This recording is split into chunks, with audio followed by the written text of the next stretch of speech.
a resource of essential body minerals, but even a greater source of income for a dairy farmer.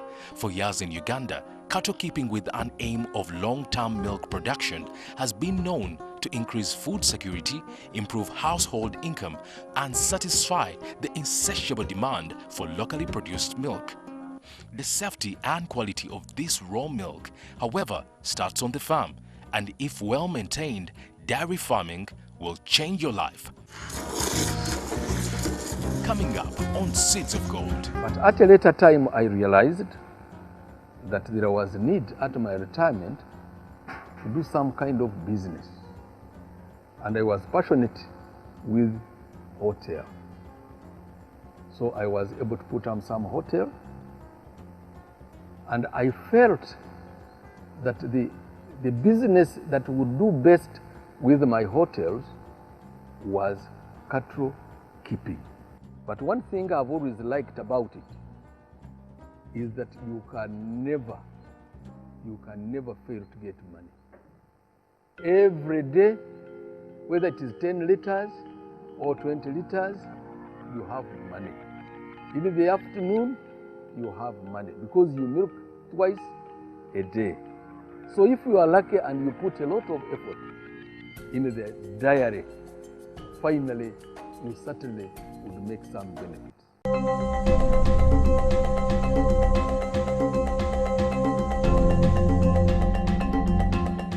Kanga Dairy Farm, found in Kashari, Mbara district, is run on a 10-acre piece of land with 3 acres aside to grow pasture for the cattle, producing about 200 liters of milk per day, valued at about 3,000 shillings per liter. Bells here has turned a single inheritance into a fortune. A civil servant turned dairy farmer, this is Katongole Jackson Bell's story. I acquired this farm as early as 1976, when I was still a young man, and I just started with 1 acre. Then after some time, my father came and visited me here, looked at my piece of land and was very excited. So he decided to give me 6 cows, which I started with. Now from there, that time I was a civil servant. I was a primary school teacher. And I was close, good enough. I was teaching in Mbarara. I had acquired a piece of land here. My father had given me 6 cows. So I knew I had started farming. They multiplied. When they had reached about 10, then I decided to get married.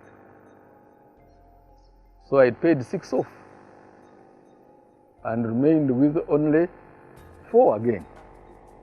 And I struggled with that with my wife, Canon Mebo Kankunda Katongole, and we continued to do the farming.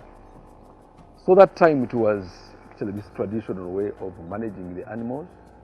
It multiplied up to 10, 20. Then I kept on working. At the time I retired, we had over 100 cows. But then when I retired, I felt the animals were not very productive. So what I did was to sell off some of the animals and then started improving on the pasture.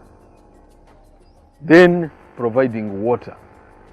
Because mainly the biggest challenge here in Kashari is water and pasture. High milk production is the key to generating a good income stream in a dairy business. A capital input on land, equipment and building is required. However, there are other crucial steps needed to start and maintain this venture, as Bells guides us through the process. Step 1. Choosing the right breed. There are various breeds of dairy-producing cows around the world. Holstein Friesian has been ranked at the top of the list, but this could come at a cost, which is why Bells recommends proper research on the kind of breed that favor both your pocket and quality of production. Roll out breeds that can thrive in your climate. For each breed, divide annual upkeep cost by annual milk production to find production cost per unit of milk. Is there local demand for the breed's milk based on species and milk fat percentage?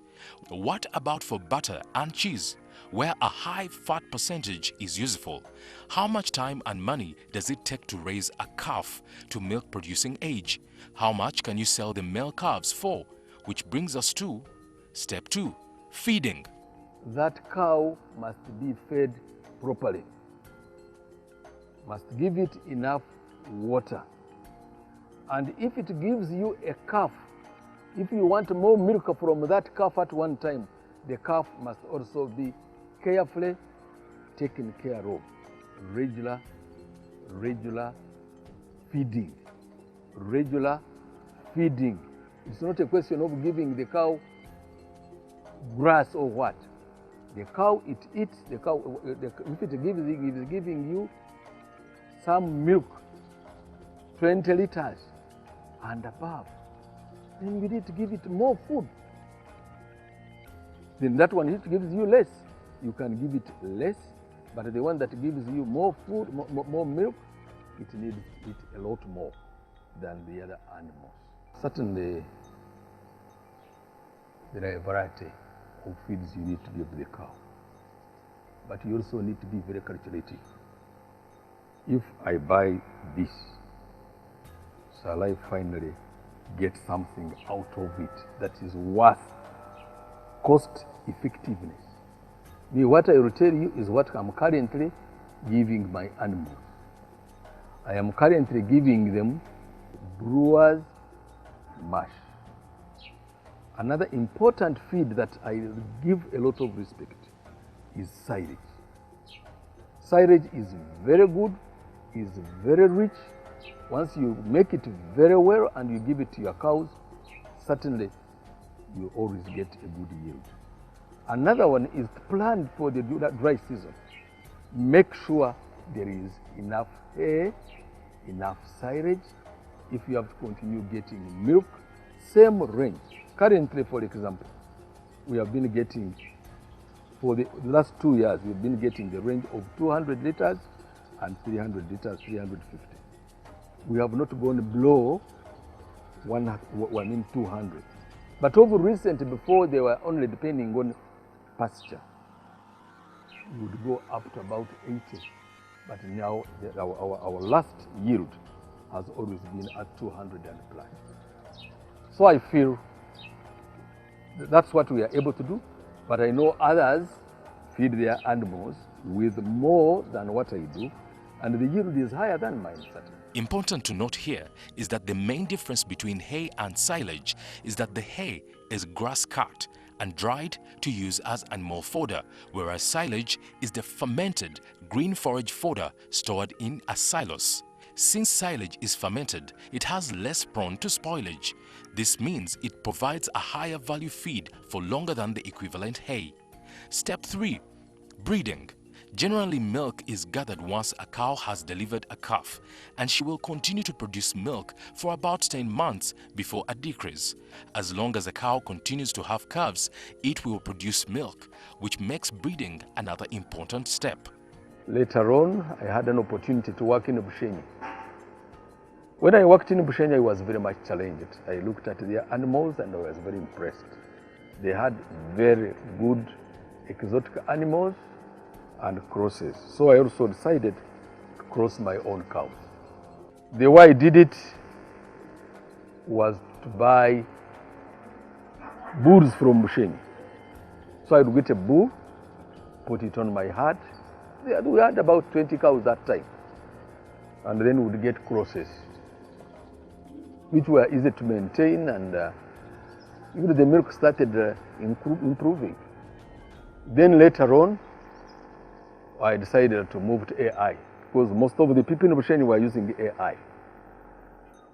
So I moved at artificial insemination, and it proved to be very good, because it helped only the part of the health of the animals.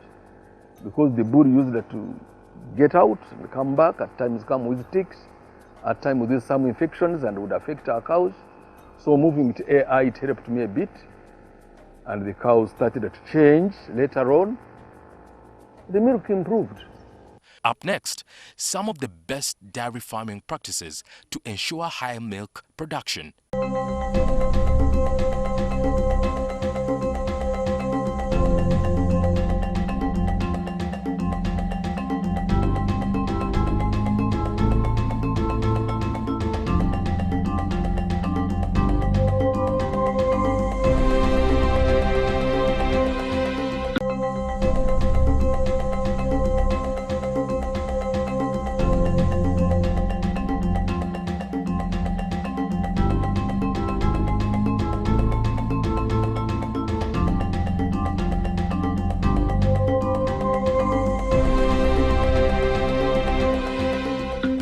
Has been in dairy farming for over 10 years, faced a couple of challenges, and has also learned a number of general practices that you need to critically observe to avoid some of the challenges that may come with the venture, as he shares with us. To observe critically, one is water.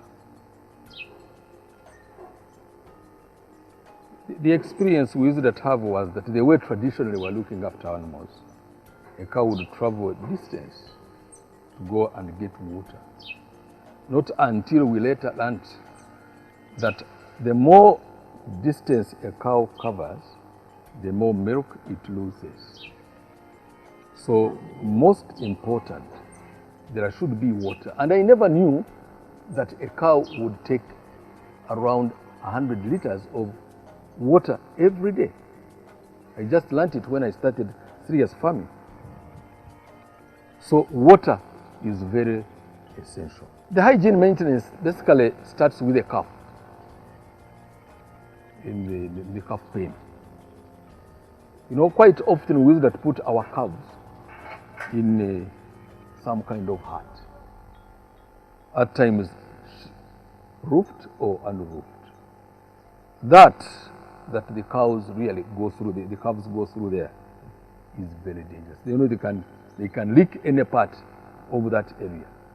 So they tend to get germs there, and quite often they die. So better you get a calf pen. It doesn't necessarily need very, very expensive, but make sure it is clean and cleaned all the time, morning and evening.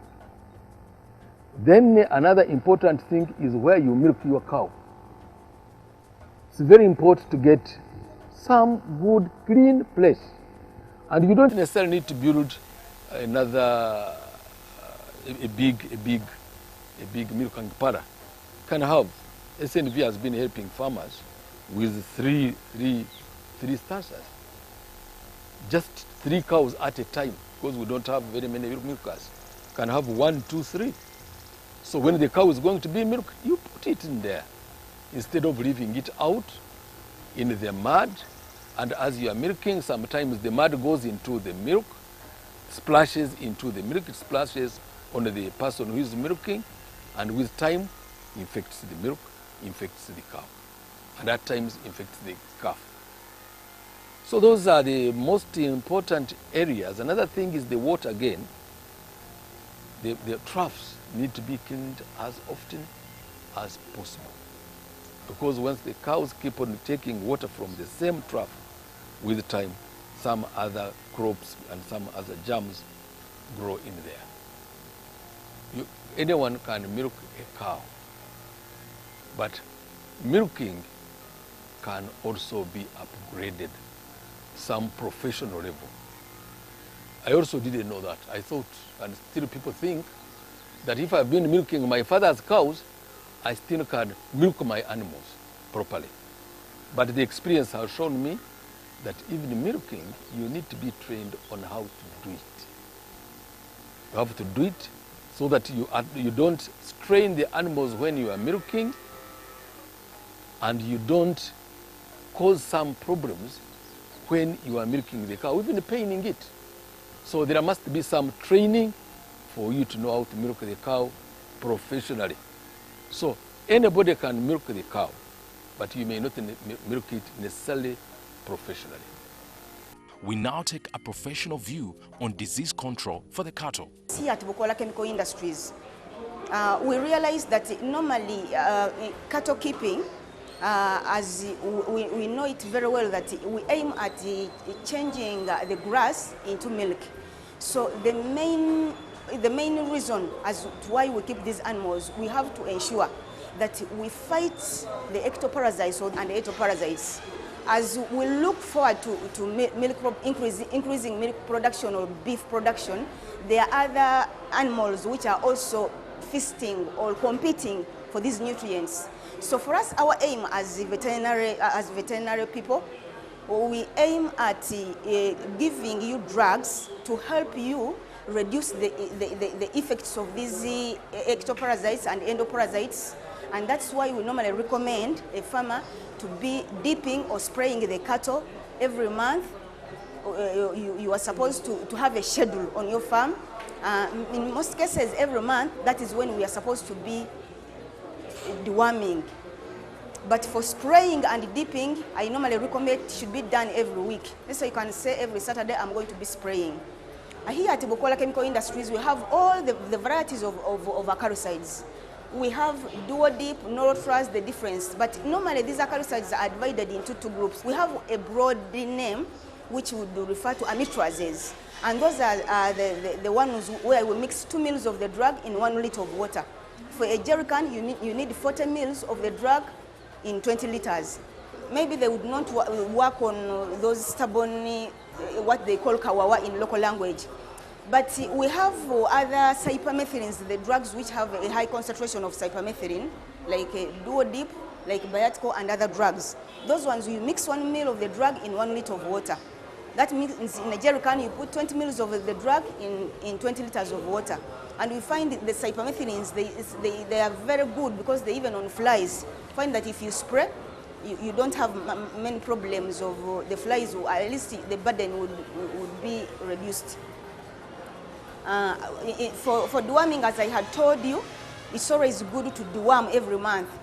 But before you deworm, when you go to a shop, or if you come here, it's always very good for a farmer who is rearing cattle to know or to explain to the farmer when you are going to drench, where you get the water, because normally the problem we get with the problem we have is normally in flux.